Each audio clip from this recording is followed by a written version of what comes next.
today I'm going to do a cookery demonstration. I'm going to make my Sticky Hoisin Mushroom. I actually made this on the Great Cookbook Challenge, funnily enough. But this was the Chop and Chat episode. I don't know, again, how many people cook with shiitake mushrooms, but they are an absolutely brilliant ingredient for stir fries. They've got a really meaty texture and they work so well in this dish. Having said that, of course, I appreciate they're not always that easy to get hold of. So if you can't get hold of them, then normal chestnut mushrooms work really well also. So I'm cutting them into thick pieces. These ones, this punnet here, were quite small, so I'm just cutting the smaller ones into half. And if they were really small, you could leave them whole. The thing I love about this dish is that it's got that sort of lovely, sweet, sticky, sort of slightly barbecue flavour from the hoisin, and it's ready in about 20 minutes. So I often make this when I'm working from home for lunch. It's great for a light supper as well, and just super easy. That's the mushrooms. Hoisin is actually one of my favourite store-cupboard ingredients. And it's not just, obviously, I think most of us know it for duck and crispy pancakes, which is also one of my favourite dishes, but it's also brilliant in stir fries like this and as marinade. And I think I've got about 4 recipes in the book that use it. Now, what I'm doing here is I'm actually going to prep the spring onions.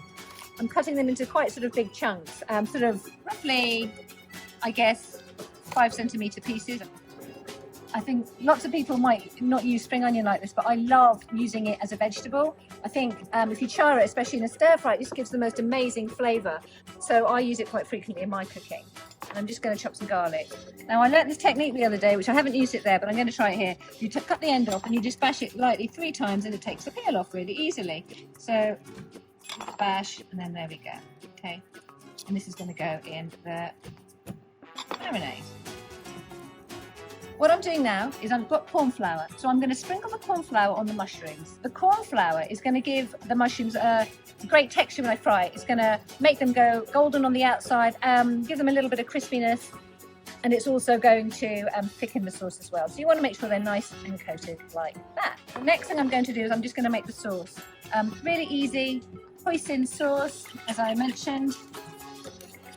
We've got here some sesame oil. Get toasted if you can, whatever you can get hold of. Here we've got agave nectar, and normally the recipe actually calls for honey, but I thought I would do agave today to make it vegan friendly. And here we've got some fire spice. And then I'm just going to stir in some water. And I'm going to press the garlic in. That is the sauce done. And literally, it's as easy as that. I don't know how many of you have induction hobs. You've got to use it for health and safety, right? So I'm going to put the oil in there. Okay, I'm using about 3 tablespoons, which seems a lot in some ways, but it's not a lot considering the amount of mushrooms you're frying. One of my top tips is that you need a non-stick frying pan. Okay, this has probably seen better days, but it's just about work.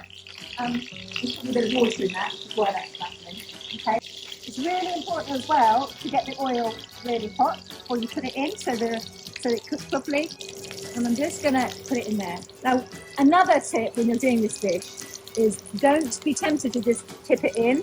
I have done that before, and if there are any dregs of the corn flour in it, it's going to go in there and soak up the oil, so don't do that. Now, we're going to cook this with a reasonably high heat here. We're going to cook this for about 5 minutes before we add the spring onions. You want to leave it for probably a minute or so before you start turning it, just to help enable it to get that lovely golden colour. Okay. Now, another tip I have when you're doing stir fries, because stir fry is often done in the pan, so really for the quick thing, and it all comes down to the prep. So it's really important to make sure you read that recipe and make sure you have everything completely prepped before you do it. That's going to make your life a lot easier. And have everything by the stove as well, because when it comes to it, it's going to help the flow of your cooking. So I've left that for about a minute, and it's starting to go lovely and caramelised and brown and golden on it. Okay. Now, don't worry if it seems a little bit dry to begin with when you're adding it to the pan, because the mushrooms will release moisture. You know, as you can see, that's developing a lovely golden crust there. Okay. I don't want to turn it too often, but now I am going to just turn it, just to make sure they're all kind of getting that lovely colour. As I just said, this dish, you can use chestnut mushrooms, but if you didn't want to use mushrooms, you could also use chicken is great, you can use a pork fillet, tofu would be lovely as well. I would crisp fry the tofu first and then take it out and put it in just at the end after I've done the sauce. I've actually got a reel on my Instagram, which is Dominique Woolf, which shows you how I make my crispy tofu. So go check it out if you're a fan of tofu, but that would be delicious in this as well. Okay, so they are looking really delicious and starting to get lovely and golden there. So now I'm going to add my spring onion, okay? And I'm going to cook that for another couple of minutes. Ideally, we want to get some nice colour on that as well. Aubergine would also go really deliciously with the sauce. And again, I would probably fry them first before, like you're doing with the mushrooms. And then add them to the sauce at the last minute. So I was saying that hoisin sauce, I've got 4 recipes of it in the book. We've got my sticky chicken wings, which are amazing crispy. I use a secret baking powder to make them all really crispy. So if you're a fan of chicken wings, then definitely got to try that recipe out. I've got this recipe, of course. I also use it in one of my favourite noodle dishes, which is my peanut and hoisin noodles. It's a really quick 20-minute dinner. And now that spring onion is starting to get a little bit charred, as you can see there. Okay. And then I'm adding the sauce in, okay? So normally that would bubble a little bit more because it's already been hot. So what I want to do now is I'm going to cook this off for a couple of minutes. So you just want the sauce. There we go. You want it to be bubbling a little bit, okay? I'm going to cook that for a couple of minutes, and that's going to cook out the Chinese 5 spice and the garlic, and it's going to turn into this lovely thick sauce which is going to coat the mushrooms. Okay. Now, if you're having this for dinner, I would serve this with a bowl of, I like jasmine rice, but any rice is fine. And you could throw in some cashew nuts to make it a little bit more substantial as well. And it's also great if you're having a feast with friends.